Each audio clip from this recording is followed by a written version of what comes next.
The dust hadn't settled from the afternoon's cattle drive when the first lanterns began appearing along Main Street in Cedar Falls.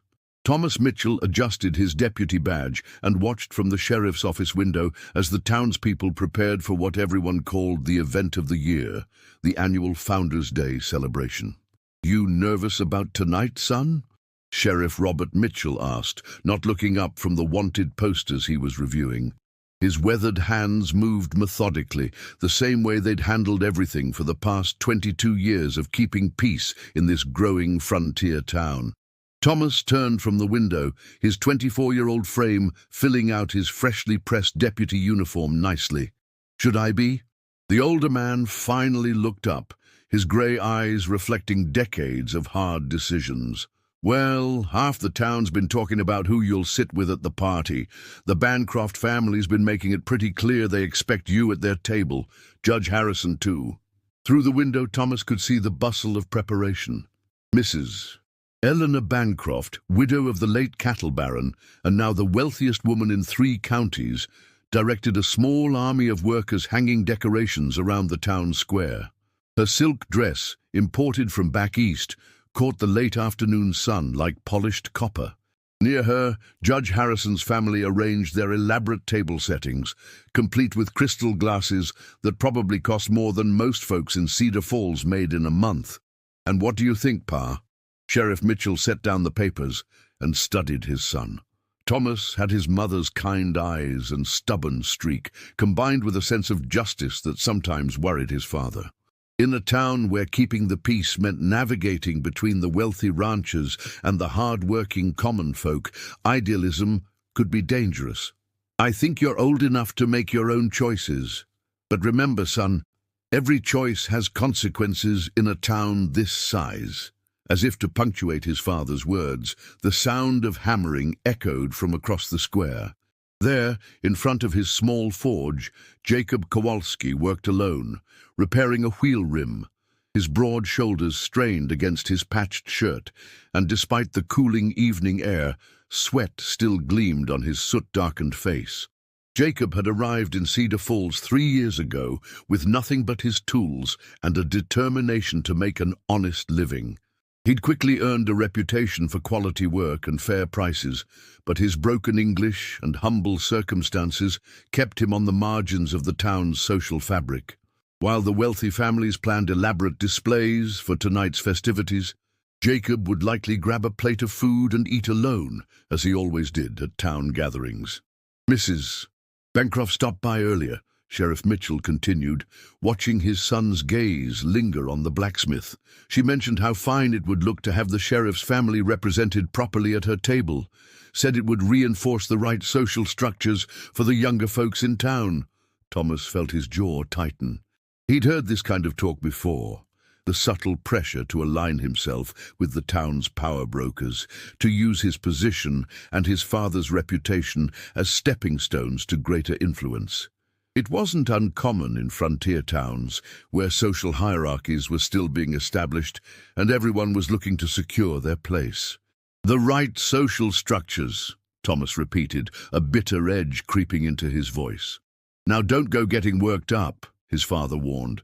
"Mrs. Bancroft's not a bad woman. She's done a lot for this town, funded the new schoolhouse, helped establish the church. But she comes from a world where appearances and alliances matter more than most things." As they spoke, young Billy Peterson ran past the window, chasing after his escaped chicken. The boy's pants were patched at both knees, and his shirt was clearly a hand-me-down from an older brother. Billy's father worked at the lumber mill, 12 hours a day, 6 days a week, just to keep food on the table for his family of 5. Thomas had arrested Billy once, caught him stealing apples from Mrs. Henderson's tree, but instead of hauling the 8-year-old to jail, Thomas had discovered the boy hadn't eaten all day. His father had been laid up with an injury, and there was no money for food. Thomas had quietly paid Mrs. Henderson for a whole bushel of apples and made sure the Peterson family received some anonymous donations until the father could work again. "You ever think about what Ma would have done?" Thomas asked suddenly. Sheriff Mitchell's expression softened. Sarah Mitchell had died of fever when Thomas was 16, but her memory remained vivid for both men. She'd been the daughter of a poor Irish immigrant, and she'd never forgotten her roots, even after marrying the respected sheriff. "Your mother had a way of seeing people's hearts instead of their bank accounts," his father said quietly. "She'd probably tell you to follow your conscience, no matter what it costs." The sound of approaching horses interrupted their conversation. Through the window, they watched as the Donovan family's fancy carriage pulled up to the hotel. Patrick Donovan, owner of the largest ranch in the county, stepped out and helped his elegantly dressed wife and daughter to the ground. The daughter, Elizabeth, was considered by many to be the most eligible young woman in Cedar Falls, beautiful, educated, and set to inherit considerable wealth. "Speaking of consequences," Sheriff Mitchell observed with a wry smile, "Miss Elizabeth's been asking about you too. Her father mentioned something about suitable matches when he was in here last week." Thomas watched as Elizabeth glanced toward the sheriff's office, offering a demure wave when she spotted him in the window. She was undeniably beautiful, with golden hair pinned in the latest fashion, and a dress that probably cost more than Jacob's Forge brought in during a good month. But her wave felt calculated, like everything else about the evening's social choreography. "Pa, can I ask you something?" "Shoot."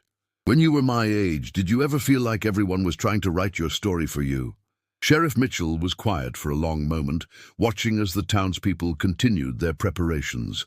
The wealthy families clustered around their elaborate table arrangements, while the working folks set up simpler displays along the edges of the square. The social geography of the evening was already becoming clear, even before the first note of music was played. "Every day of my life," he finally answered. "The trick is figuring out whether you're brave enough to pick up the pen yourself." As the sun began to set behind the mountains, casting long shadows across Main Street, Thomas felt the weight of the evening ahead. In a few hours, he'd walk into that square and face a choice that would define not just his own future, but how the town understood the kind of man he was becoming. The hammering from Jacob's Forge had stopped. The blacksmith was washing his hands in a bucket of water, preparing to close up shop before the festivities began. Tomorrow, Jacob would return to his solitary work, grateful for the honest living his craft provided, but resigned to the social isolation that came with his humble status. Thomas straightened his deputy badge and made a decision that would surprise everyone, including himself. The October evening carried a crispness that made the lantern light seem warmer and the gathering crowd more intimate. By 7 o'clock, Main Street had transformed into something magical. Chinese paper lanterns, purchased from the new general store, swayed between the buildings, casting rainbow shadows on the freshly swept wooden sidewalks. The smell of roasted beef and apple pies drifted from the food stations, mixing with the sound of Sarah Henderson's fiddle warming up for the evening's entertainment. Thomas finished adjusting his string tie and stepped out of the sheriff's office. His father had already gone home to change into his Sunday best, leaving Thomas to lock up and make his entrance alone. The weight of expectation hung in the air like morning fog, visible in every glance and whispered conversation. "Thomas, there you are!"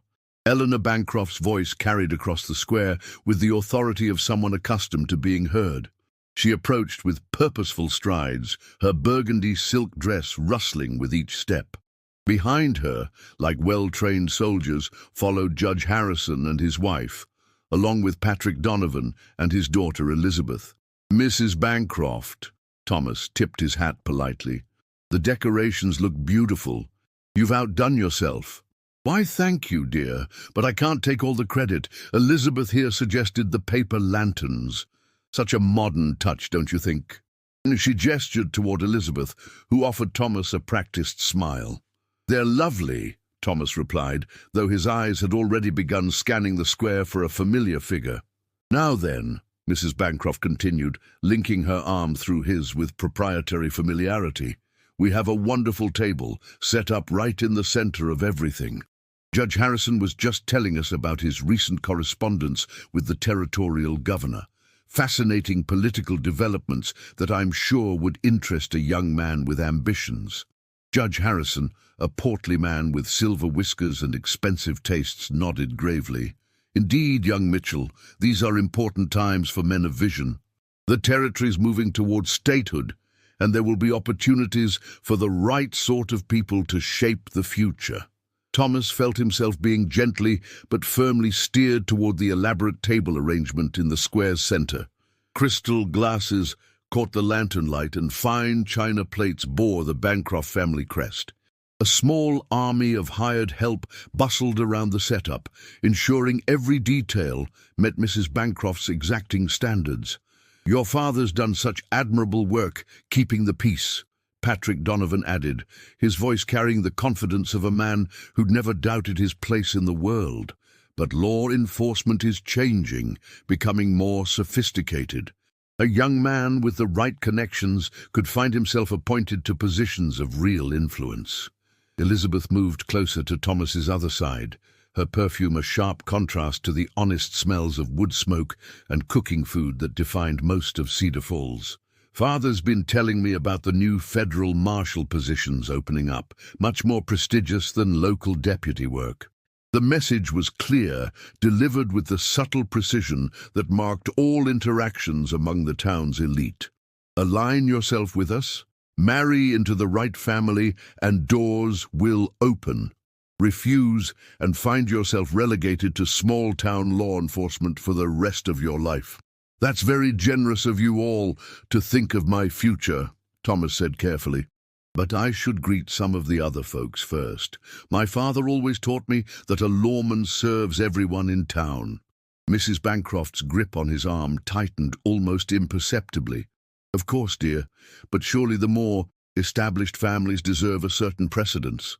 After all, we are the ones who've built this community, funded its growth."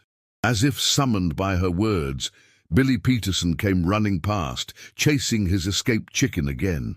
His mother, Mary Peterson, hurried after him, her face flushed with embarrassment.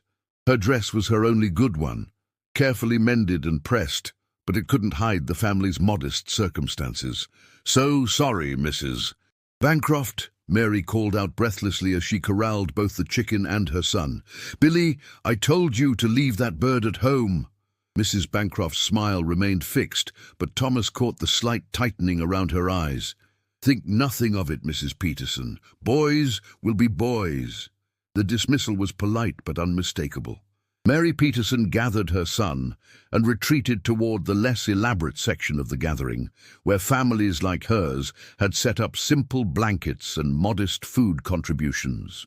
"You see what I mean about precedence?" Mrs. Bancroft murmured to Thomas. "Some people simply don't understand proper social boundaries." Thomas watched Mary Peterson settle her son on a worn quilt near the edge of the square. Her husband, still recovering from his mill injury, sat stiffly in a borrowed chair, clearly uncomfortable but determined to attend the town's biggest celebration. Other working families clustered nearby, the miller and his wife, several ranch hands, the pastor of the smaller Methodist church that served the less affluent residents, and there, at the very edge of the gathering, sat Jacob Kowalski. The blacksmith had clearly made an effort for the occasion. His work shirt was clean, his dark hair slicked back with what was probably borrowed pomade. But 3 years of forge work had left permanent stains under his fingernails, and no amount of scrubbing could completely remove the calluses that marked his hands. He'd taken a plate of food and found an isolated chair near the hardware store, as far from the main festivities as possible, while still technically being part of them. Jacob ate quietly, watching the celebration with the detached interest of someone observing a world he didn't quite belong to. Occasionally, someone would nod in his direction. He'd done good work for most of the townspeople at one time or another, but nobody approached to sit with him or draw him into conversation. "Thomas?" Elizabeth's voice drew his attention back to the group surrounding him. "I asked if you'd heard about the new piano arriving from Denver next month. I'm planning to give lessons." "That sounds wonderful," he replied absently, his gaze drifting back toward Jacob's solitary figure. Judge Harrison cleared his throat meaningfully. "Young man, Mrs. Bancroft has gone to considerable trouble to arrange this evening. Perhaps you could focus on the present company." The rebuke was gentle but unmistakable. Thomas felt the familiar pressure settling on his shoulders, the weight of expectations, social obligations, and carefully calculated opportunities. Around him, the town's elite waited for his response, their faces reflecting varying degrees of anticipation and entitlement. "Of course, Judge. I apologize." Thomas forced his attention back to the group, but his peripheral vision kept tracking to that lonely chair by the hardware store. Mrs. Bancroft seemed satisfied with his apparent compliance. "Excellent. Now I've arranged for us to have the first dance once the music begins. It will set such a lovely tone for the evening." The fiddle music began as if on cue, joined by a guitar and harmonica. Couples started forming on the makeshift dance floor in the center of the square. The social hierarchy played out in the arrangement. The wealthiest families closest to the musicians, others arranged in rough order of their community standing. Thomas found himself guided toward Elizabeth, her gloved hand already extended expectantly. She was beautiful, accomplished, and represented everything an ambitious young man should want. Marrying her would solve every practical concern about his future, earn his father's approval, and secure his place among Cedar Falls' leading citizens. But as the music swelled and Elizabeth smiled her practiced smile, Thomas's eyes found Jacob Kowalski again. The blacksmith had finished his meal and was preparing to leave, clearly uncomfortable with the celebration swirling around him. He stood slowly, his movements careful and dignified, despite his obvious status as an outsider. "Thomas," Elizabeth prompted, her hand still extended. The moment stretched like a held breath. Around him, the town's elite waited for him to take his assigned place in their choreographed evening. But 20 feet away, a good man was about to walk home alone, dismissed and forgotten by a community that depended on his honest work, but couldn't quite accept him as one of their own. Thomas Mitchell, deputy sheriff and son of the most respected lawman in 3 counties, stood at the crossroads of his life. The music played, the lanterns swayed, and everyone watched to see what kind of man he would choose to become. "I'll be right back," he said quietly, ignoring Elizabeth's extended hand and Mrs. Bancroft's sharp intake of breath. He began walking toward Jacob Kowalski, each step carrying him further from the expectations that had defined his life and closer to a choice that would define his character. The fiddle's melody seemed to pause as Thomas Mitchell crossed the invisible boundary that separated Cedar Falls' social elite from everyone else. Conversations died mid-sentence, and the collective attention of nearly 200 people focused on the deputy sheriff walking steadily toward the town's humblest resident. Jacob Kowalski had just picked up his empty plate when he noticed someone approaching. He looked up to see Thomas Mitchell, clean-shaven, well-dressed, and representing everything Jacob could never hope to achieve in this community, walking directly toward him. "Evening, Jacob," Thomas said, his voice carrying clearly in the sudden quiet. The blacksmith straightened, confusion flickering across his weathered features. "Deputy Mitchell, is something wrong?" "Not at all." Thomas gestured toward the empty chair beside Jacob's. "Mind if I sit?" Jacob's dark eyes widened. Behind Thomas, he could see the group of wealthy families watching this unexpected interaction with expressions ranging from puzzlement to outright disapproval. Mrs. Bancroft's face had gone pale, while Judge Harrison looked like he'd swallowed something unpleasant. You want to sit here?" "With me?" Jacob's accent, usually barely noticeable after 3 years in Cedar Falls, thickened with surprise. "If that's all right with you." Jacob glanced nervously at the watching crowd, then back at Thomas. "Deputy, I think maybe you have wrong idea. I am just blacksmith. Those people over there, they are your people, important people." Thomas settled into the chair beside Jacob, the simple wooden seat, a stark contrast to the cushioned chairs arranged around Mrs. Bancroft's elaborate table. "Maybe that's exactly why I want to sit here." The gesture sent ripples through the gathered crowd like a stone thrown into still water. Near the musicians, Elizabeth Donovan stood frozen with her hand still extended for a dance that would never come. Her father's face had darkened with something between embarrassment and anger. Mrs. Bancroft looked as though she'd been personally insulted, while Judge Harrison began making his way through the crowd with purposeful strides. But Thomas had eyes only for the man beside him. Up close, he could see the permanent lines around Jacob's eyes from years of working by forge light, the small scars on his hands from countless hours shaping hot metal, the way his shoulders carried the weight of physical labor that never truly ended. "You did beautiful work on the church bell," Thomas said conversationally, as if sitting down with the town outcast was the most natural thing in the world. "Pastor Williams says it can be heard clear to the Peterson place now." Jacob's confusion deepened. You notice such things?"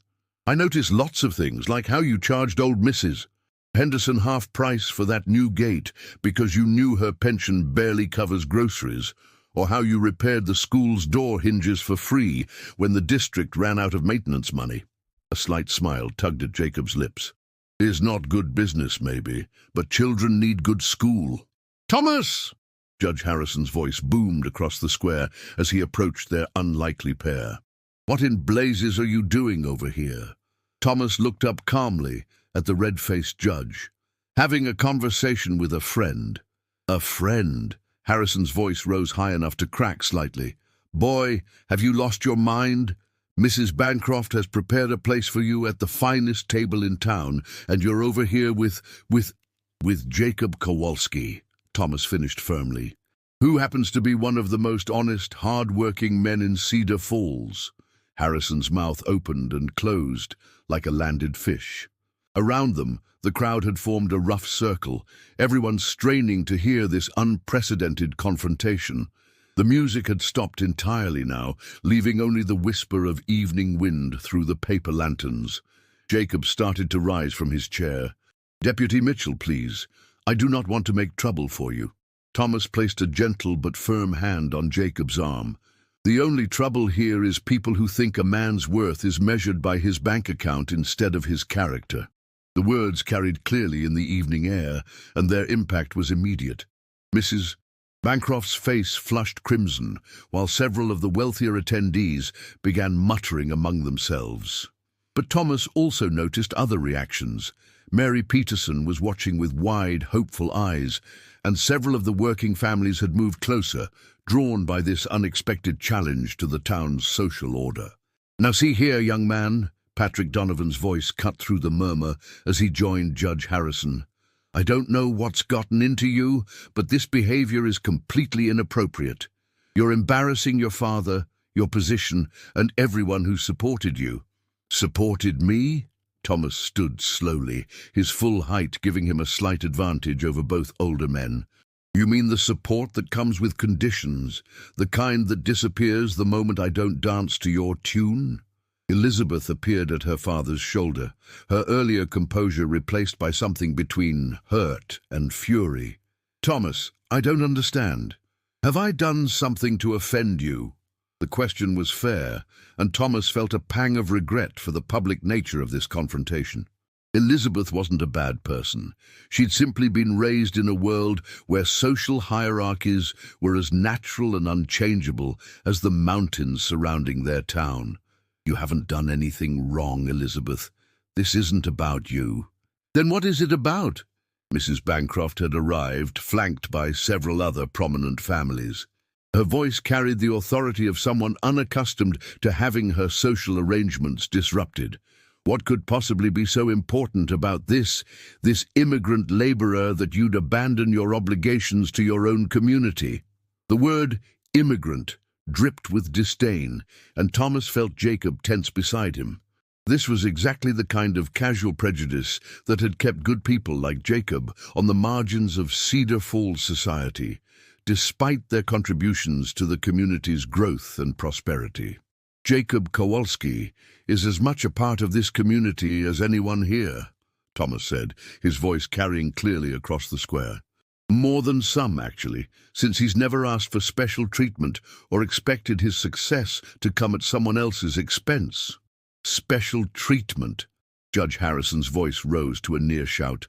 Boy, we're offering you opportunities that most young men would give their right arm for. Position, influence, advantageous marriage, everything you need to make something of yourself. And what if I don't want to make something of myself on the backs of people I'd have to look down on? The question hung in the air like gun smoke after a shootout. Around them, the crowd had grown completely silent, sensing they were witnessing something that would be talked about for years to come. Sheriff Mitchell chose that moment to arrive. Having finished changing into his Sunday clothes, he took in the scene. His son, standing beside the blacksmith, facing down the town's most powerful citizens, while 200 people watched in fascination. "What's all this commotion?" he asked mildly, though his experienced lawman's eyes were already reading the situation. "Your son has lost his mind, Robert," Judge Harrison declared. "He's abandoned his proper place to sit with that foreign laborer, and now he's insulting the very people who've made this town what it is." Sheriff Mitchell looked at his son, then at Jacob, then at the elaborately dressed group of complainers. Thomas held his breath, unsure whether his father would support him or demand he return to his expected role. "Seems to me," Sheriff Mitchell said slowly, "that Thomas is old enough to choose his own company." The simple statement hit like a thunderclap. Judge Harrison's face went purple, while Mrs. Bancroft looked as though she'd been slapped. But from the edges of the crowd came something unexpected, a scattering of applause. Mary Peterson was clapping, tears in her eyes. So was Bill Henderson, the mill foreman, and his wife. Pastor Williams from the Methodist Church nodded approvingly. One by one, working families throughout the crowd began showing their support for Thomas's choice, their applause growing stronger and more sustained. Thomas looked down at Jacob, who was staring at the scene with amazement and something that might have been the beginning of hope. "So," Thomas said, settling back into his chair and raising the cup of cider someone had brought him. "Tell me about that new commission you're working on. I heard the church in Millerville wants you to forge their new bell." Bill, and as the evening continued around them, the wealthy families clustering together in offended isolation, while the working people gradually moved closer to where Thomas and Jacob sat talking like old friends. Everyone in Cedar Falls learned something important about the kind of man Thomas Mitchell was choosing to become. The fiddle began playing again, but the song it played sounded different somehow, less formal, more genuine, like the music of people who'd been reminded that community meant more than just social hierarchy, and that sometimes the most important choices were the ones that brought out the best in everyone.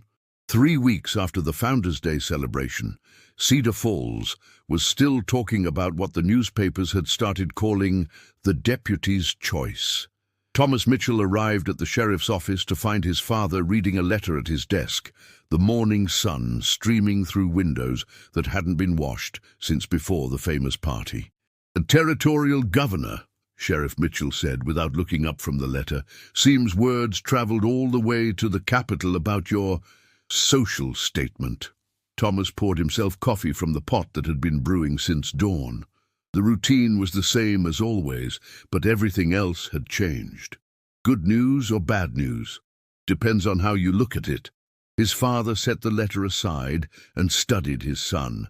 "Governor Patterson says he's heard you have unconventional ideas about social equality and wonders if that makes you unsuitable for federal law enforcement positions." The coffee tasted bitter, or maybe that was just the taste of consequences. Thomas had known this moment would come. In the 3 weeks since he'd chosen Jacob's friendship over the Bancrofts' influence, the town's power structure had made their displeasure clear in dozens of small but meaningful ways. Judge Harrison no longer acknowledged Thomas with his usual friendly nod. Mrs. Bancroft crossed the street rather than past the sheriff's office. Patrick Donovan had made pointed comments about irresponsible young men during last Sunday's church service. The message was clear: conform to expectations or face the consequences. But there had been other changes too. "Pa, take a walk with me," Thomas suggested. "There's something I want you to see." They stepped out onto Main Street, where the morning bustle was already in full swing. But the patterns of interaction had shifted in subtle ways that became obvious once you knew what to look for. "Morning, Deputy Mitchell," Billy Peterson called out from where he was helping his father, who had finally recovered enough to return to work. "Pa says to tell you thanks again for recommending him for the new construction project," Thomas waved back. 2 weeks ago, when word got out that the territorial government was funding a new courthouse, he'd personally walked over to the construction foreman and recommended several local workers who needed the employment, including Tom Peterson, despite knowing that Mrs. Bancroft had wanted her nephew to get the supervisor position. "You see that?" Thomas pointed toward Jacob's forge, where an unusual sight was playing out. Jacob was working on a delicate piece of metalwork, while Mary Peterson and her youngest daughter watched with fascination. But he wasn't alone. Pastor Williams was there too, along with Bill Henderson and 2 other men Thomas recognized as farmers from outside town. They were all gathered around Jacob's workbench, examining what appeared to be an intricate gate design. "Looks like our blacksmith's getting more business," Sheriff Mitchell observed. More than that, Pastor Williams commissioned Jacob to create new altar railings for the Methodist Church.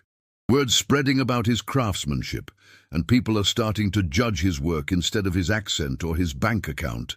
As they watched, Elizabeth Donovan appeared on the street, walking with determined purpose toward Jacob's forge. Thomas felt his father tense beside him. "Now that's interesting," Sheriff Mitchell murmured. Elizabeth had barely spoken to Thomas since the night of the party, though he'd caught her watching him several times with an expression he couldn't quite read.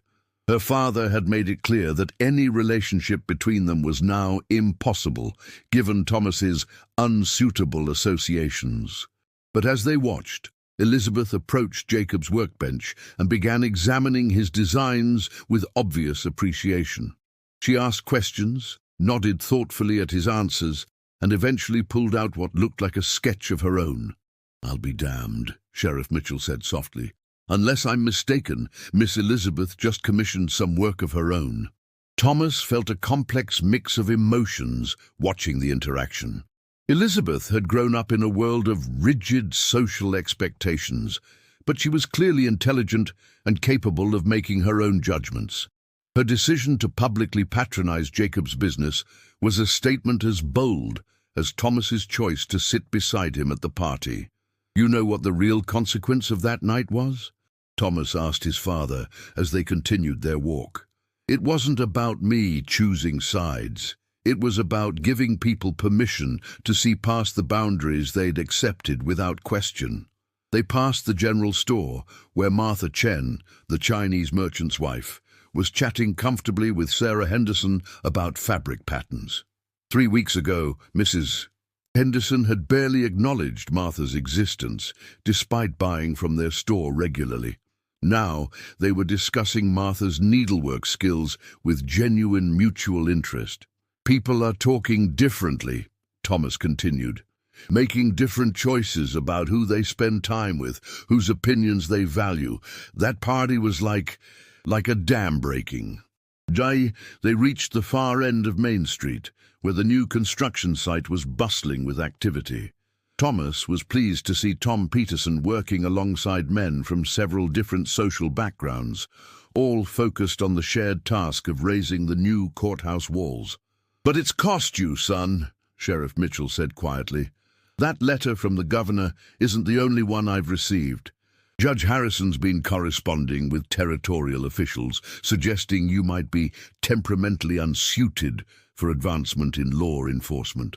Thomas had expected this. In frontier territories where law and order were still being established, federal positions required the endorsement of local influential citizens. By alienating Cedar Falls power brokers, he'd likely closed doors to the kind of career advancement that every ambitious young lawman dreamed about. "And you know what?" Thomas said, surprising himself with the lightness in his voice. "I think I'm all right with that." His father stopped walking and turned to study him carefully. "You sure about that?" Federal marshal positions come with real authority, good pay, respect across the whole territory. Whose respect? Thomas gestured back toward the town behind them. Mrs. Bancroft's? Judge Harrison's?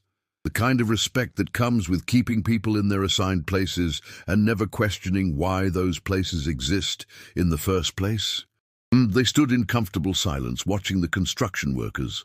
Tom Peterson was laughing at something one of his co-workers had said, his earlier worry about providing for his family replaced by the confidence that came with steady, meaningful work. "Your mother would be proud," Sheriff Mitchell said finally. "Stubborn, idealistic, and completely willing to pay the price for doing what she thought was right. What about you, Pa? Are you proud? Or are you worried I've thrown away my future for the sake of making a point?" Sheriff Mitchell considered the question seriously. "Little bit of both, I suppose. But mostly I'm proud to see you becoming the kind of man who values character over convenience." As they walked back toward the office, Thomas noticed Jacob Kowalski heading their direction, leading a horse with a damaged shoe. But instead of the solitary figure who'd once worked in virtual isolation, Jacob was accompanied by Pastor Williams and engaged in animated conversation about the church commission. "Deputy Mitchell," Jacob called out when he spotted them. "I wanted to thank you again for what you did at the party. But more than that, I wanted to tell you, Elizabeth Donovan, she has ordered custom hinges for her garden gate, says she wants to support local craftsmanship." The smile on Jacob's face was worth every federal position Thomas might have lost. This was a man who'd spent 3 years feeling like an outsider, accepted for his skills, but never truly welcomed into the community. Now he was walking down Main Street with the Methodist pastor, discussing a commission that would put his work at the center of the town's spiritual life. "That's wonderful news, Jacob. I'm not surprised, though. Your work speaks for itself." "Yes, but before the party, they did not always listen to what it was saying." After Jacob continued on to the livery stable, Thomas and his father stood outside the sheriff's office, watching the morning activity swirl around them. Cedar Falls looked the same as it had a month ago, but the underlying dynamics had shifted in ways that would probably continue rippling outward for years to come. "So what now?" Sheriff Mitchell asked. "If federal advancement is off the table, what are your plans?" Thomas looked up and down Main Street, at the construction workers building something new, at Elizabeth Donovan examining Jacob's metalwork with genuine appreciation, at Pastor Williams walking alongside an immigrant blacksmith as if they were old friends, at families from different backgrounds interacting with newfound respect. "I think I want to stay right here," he said. "Turns out Cedar Falls might need a deputy sheriff who believes in judging people by their character instead of their bank account." As if summoned by his words, Billy Peterson came running around the corner, chasing that same escaped chicken that had caused such embarrassment at the party. But this time, instead of his mother hurrying behind in mortification, several townspeople were laughing and helping with the chase, including Elizabeth Donovan, who'd abandoned her examination of Jacob's work to join the impromptu chicken roundup. "Besides," Thomas added, watching Elizabeth's elegant dress get dusty as she cornered the wayward bird, "I have a feeling this town's going to be a lot more interesting from now on." Sheriff Mitchell chuckled and headed back into the office.